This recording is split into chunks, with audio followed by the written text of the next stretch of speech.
Ang mga kwento ng buhay, kwento ng espiritualidad at kwento ng pag-asa dito sa Barangay RE 105. Papa Dudut Stories. Papa Dudut Stories. Papa Dudut Stories.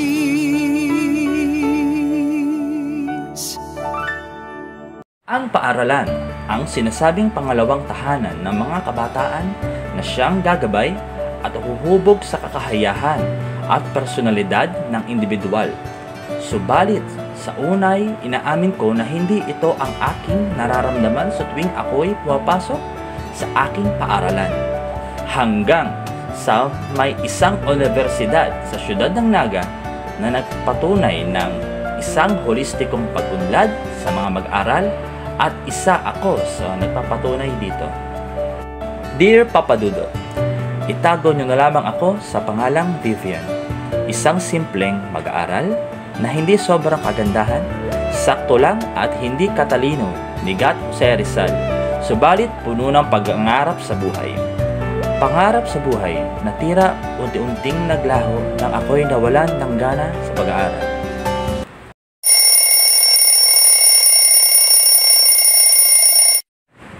Bibian! Gising na! Kalunis-lunis malilit ka na naman sa klase. Palagi ka lang ba ganyan, anak, ha? Ano bang nangyari sa'yo? Lunis na agad? Ma, ayoko pong pumasok. Ano pinagsasabi mo dyan? Mabuti pa, pumunta ka na dito at mag-aalmusal ka na. Ano ka ba namang bata ka? Dapat masaya ka at may mga bago ka na namang matututuhan at makikita mo mga kaibigan mo. Kaibigan? Ibukod po kay Cynthia, wala naman na akong ibang kaibigan. Ang hirap po pakitunguhan ng mga mag-aaral doon. Wala naman pong dapat ikatuwa sa paaralan ko ngayon. Papa Dudut, ganyan po ang nagiging eksena namin ni Mama tuwing umaga. Kung hindi niya ako gigisingin at sasabihan, tiyak na maghapong nakahilata ako sa kama. Ewan ko ba kung bakit, pero hindi ako masaya sa pinapasokan kong paaralan. Hindi ko na lamang po babanggitin ang pangalan. Good morning, class! Alam naman nating papalapit na ang pagtatapos ng akademikong taong ito. Kaya naman sa susunod nating pagkikita, asahan niyong makikita niyo na sa ating announcement bulletin board ang mga kasama sa Dean's Lister at paparangalan natin yan sa auditorium ngayong Hunyo. Nakakaba naman. Sa tingin mo, Bibian, kasama pa ba tayo sa Dean Lister? Hindi ko din masabi, Cynthia, pero hindi na ako aasa. Inaamin ko naman na nawawalan na ako ng gana sa pag-aaral. Hay, kakaiba naman dito. Sa lahat na lang na mag-aaral, kompetisyon ang nasa isip ha. At saka sa totoo lang ha, hindi ko rin gustong ugali ng mga mag-aaral dito. Pero hindi ko nila lahat ha. Siguro sa susunod na pasukan, lilipat ako ng paaralan. Ibang-iba ang environment dito sa paaralan natin. Sa totoo lang, hindi ko na na-enjoy ang pag-aaral dito. Papa Dudut, inaamin kong hindi na ako umasang makakasama sa Dean's Lister. Subalit, nakakalungkot pa rin isipin na sa unang taon ko sa kolehiyo ay wala man lamang ako na ipagmalaki sa aking mga magulang. Kaya't, kinausap ko ang aking magulang tungkol sa kagustuhan kong ilipat ang paaralan na hindi ko inaasahang magiging simula ng pagbabalik ng aking sigla at kagustuhan sa pag-aaral. Ma, pasensya po ulit ha. Hindi ko man lamang kayo napapunta sa stage. Wala talaga eh. Inaamin kong napabayaan ko din po kasi ang pag-aaral ko.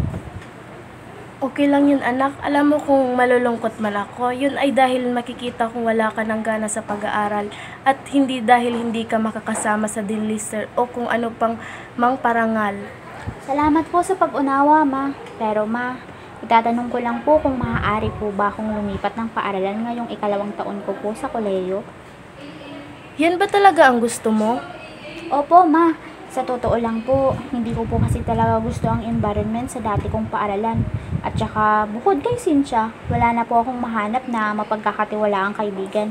Hindi naman po kasi pala kaibigan ang mga mag-aaral dun Ba't ngayon mo lang kasi yan sinabi? Alam mo naman kung ano ang mas makakabuti sa iyo ang susuportahan ko.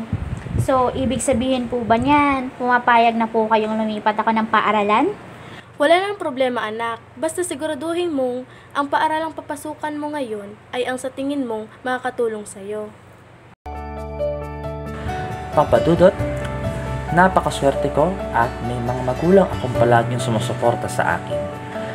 Dahil sa mga inirekomenda at iminungkahi ng aking mga kamag-anak, ay napagdesisyon niyan kung lumipat sa institusyon ng Universidad de Santa Isabel de Naga Incorporated, isang katolikong institusyon na ayon sa aking mga kamag-anak ay hindi ko pagsisisihan.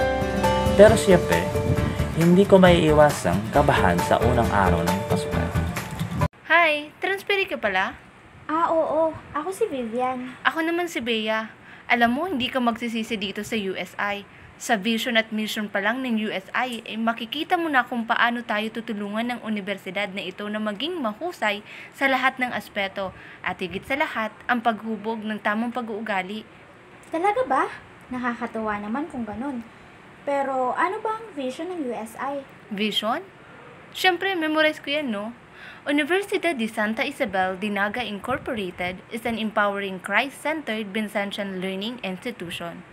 Oh, wait. Alam ko isang pangusap lang yan ha, pero Makikita na agad ang pinakalayunin ng universidad para sa mga estudyante. tumpak ka dyan! Papa Dudut, habang nagtatagal, ipinagmamalaki kong dito ko nahanap ang tunay na halaga ng edukasyon. Sa USI, natutuhan kong hindi lamang maging mahusay sa akademiko, kung hindi maging mas mabuting tao. Sa gabay at magandang halimbawa ni St. Vincent de Paul at St. Louis de Marilac. Tama si Bea, Papa Dudut. Ang bawat aralin ay hindi lamang tungkol sa pagsusulit, kundi sa tunay na aplikasyon sa tunay na buhay. Ang mga guro at ang mga kapwa ko mag-aral ay laging nandiyan upang magbigay inspirasyon at gabay, hindi lamang sa aspeto ng pag-aaral kundi sa pagbuo ng aking karakter at espiritual na buhay. Nak, kanina ka pa dyan nag-aaral ha? Tinatapos ko lang po ang mga performance task po namin. At tsaka masaya rin po akong ginagawa ang aking mga gawain sa paaralan. Alam mo kahapon pumunta po kami sa partner communities ng USI. Talaga? Anong ginawa nyo? Kami po ang nangasiwa sa reading literacy program sa mga bata. Alam mo po nakakatuwa na kahit may hirap ang pamilyang napuntahan namin, talagang nakita ko ang dedikasyon ng mga bata sa pag-aaral. Mukhang nakikita kong nag-e-enjoy ka sa paaralan ninyo ha? Ang babae po kasi talaga ng mga taong nakakasalamuha ko sa USI at talagang natuto po ako. Natutuwa akong malaman yan anak. O siya, ipagpatuloy mo na yan at magluluto lang ako ng tanghalian. Sige po Ay mamaya po, pwede po ba tayong magsimba? Linggo po kasi ngayon eh. Siyempre naman anak. Isama na rin po natin sina tita. Papa Dudut, masasabi kong ibang-iba ang USI sa mga paaralang napasukan ko noon. Dito, ang bawat mag-aaral ay nabibigyan ng pagkakataong matutuhan ang tunay na kahulugan ng pagiging Kristiyano at Vincentiano. Ang pagiging mapagpakumbaba, maawain, at may malasakit sa kapwa.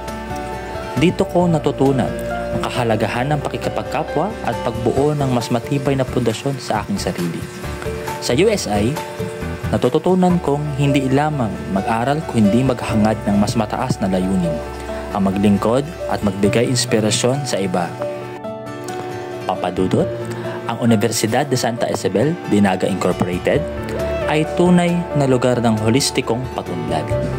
Ang kanilang bisyon na maging empowered at Christ-centered ay hindi lamang pangarap kundi isang realidad na nagbibigay ng pag-asa sa bawat estudyanteng tulad ko. Salamat sa USI. Natutuhan kong muli ang tunay na kahulugan ng edukasyon at buhay. Dito sa Papa Dudut